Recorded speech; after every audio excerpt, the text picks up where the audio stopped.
देवगड जामसंडे शहर विकास समन्वय समितीच्या वतीने मी बोलतो आहे। जानेवारी 2026मध्ये अशा प्रकारची समिती आपण स्थापन केलेली आहे। ते मूळ पाणी प्रश्नाच्या संदर्भात देवगड जामसंडे शहराचा पाणी प्रश्न हा गेल्या अनेक वर्षाचा प्रश्न आहे, परंतु लोकांची जी समस्या आहे, लोकांचे जे प्रश्न आहे तो मांडण्यासाठी किंवा प्रशासनापर्यंत पोहोचवण्यासाठी अशा प्रकारचा एखादा प्लॅटफॉर्म निर्माण करावा, अशा प्रकारचा एक दबाव गट निर्माण करावा या उद्देशाने देवगड जामसंडे शहर विकास समन्वय समितीची आपण स्थापना केलेली आहे। आणि आपण त्या प्रश्नाला वाचा फोडण्याचा प्रयत्न केल्यानंतर गेल्या 2 महिन्यामध्ये आपल्याला बऱ्यापैकी प्रतिसाद मिळतो आहे, विशेषतः प्रशासनाकडून मिळतो आहे, लोकप्रतिनिधींकडून मिळतो आहे आणि कर्मचाऱ्यांकडून मिळतो। या तिन्ही घटकांचा मी विशेष आभार मानेन। गेल्या 2 महिन्यामध्ये हे सर्व घटक जे पाणी प्रश्न नळ पाणीच्या संदर्भात आहे हे ॲक्शन मोडवर आज आलेले आहेत आणि आज जवळजवळ रोज आपल्याला जो काही अपडेट आहे, नळ पाणी योजनेच्या दुरुस्ती संदर्भात जो अपडेट आहे तो सर्व नागरिकांपर्यंत पोचत आहे। अर्थात हे सर्व जरी झालं तरी पाणी प्रश्न देवगडचा सुटलेला आहे असं अजिबात म्हणता येणार नाही। सुटलेला तर तो नाहीच आहे, परंतु तो फार सौम्य झाला असंही म्हणता येणार नाही। आजचं जे स्टॅटिस्टिक्स आहे त्याप्रमाणे महिन्यातून अवघे 11 दिवस आपल्याला पाणी मिळत आहे, लोकांना पाणी मिळत आहे। म्हणजे डिसेंबरमध्ये ते 8 दिवस होतं, ते 8वरून आपण 11पर्यंत पोहोचलेलो आहोत। परंतु आपली अपेक्षा आहे की किमान 1 दिवस आड पाणी मिळावं, म्हणजे महिन्यातून किमान 15 दिवस लोकांना नळाचं पाणी मिळावं ही अपेक्षा आहे। अर्थात आम्ही आशावादी आहोत की प्रशासनाकडून अधिक प्रयत्न केले जातील आणि भविष्यामध्ये हे किमान 1 दिवस आड लोकांना पाणी मिळेल। आता पुन्हा एकदा मी सांगतो की आज जी काही पाणी नळ पाणी दुरुस्तीची जी काही योजना चालू आहे, दुरुस्तीचे जे काम चालू आहे ते अतिशय धीम्यागतीने चालू आहेच, परंतु ते पूर्ण होऊनसुद्धा देवगडचा पाणी प्रश्न सुटणार असं वाटत नाही। देवगडचा पाणी प्रश्न खऱ्या अर्थाने जर सुटायचा असेल तर आपल्याला जी नवीन नळपाणी योजना आहे, कुर्ली सातंडी नळपाणी योजना आहे, ही प्रत्यक्षात कार्यान्वित आली पाहिजे।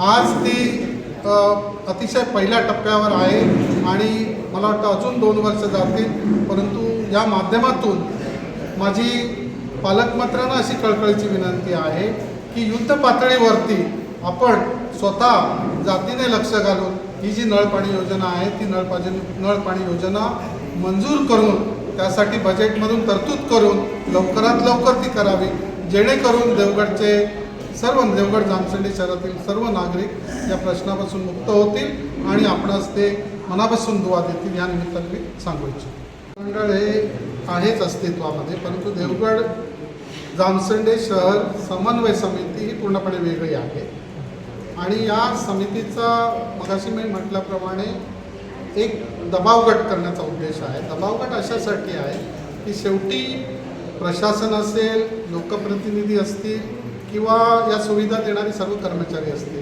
हे सर्व आपापल्या परीने काम करतच असतात, परंतु शेवटी यांना जाब विचारणारी काहीतरी व्यवस्था जर असेल किंवा अशा प्रकारचे सजग नागरिकांचा जर दबावगट असेल तर ते अधिक सक्षमपणे काम करतील, अधिक एफिशियंटली काम करतील आणि त्यामुळे अशा प्रकारचा दबावगट निर्माण करण्याचा आणि दबावगट म्हणण्यापेक्षा मी असं म्हणेन की लोकांचे जे प्रश्न आहेत ते थेट प्रशासनापर्यंत पोचवायचे असतील तर काहीतरी माध्यम पाहिजे आणि हे माध्यम म्हणून समन्वय समिती काम करेल। समन्वय समितीचा उद्देश हा सर्वसामान्य लोकांचे प्रश्न समजून घेऊन एकत्रितरित्या ते प्रशासनावर मांडणं आणि ते सोडवण्याच्या दृष्टीने अतिशय निपक्षपातीपणे प्रामाणिकपणे प्रयत्न करणे हा उद्देश आहे। त्यामुळे ही समन्वय समिती पूर्णपणे वेगळी गंभीर आहे आणि मी स्वतः की आम्ही सगळेजण अनुभवतो की पाणी प्रश्न देवगडचा हा काही आजचा आणि कालचा नाही आहे, तो अनेक वर्ष म्हणजे देवगड म्हणजे अवघड अशा पद्धतीचं जिल्ह्यामध्ये बोललं जातं।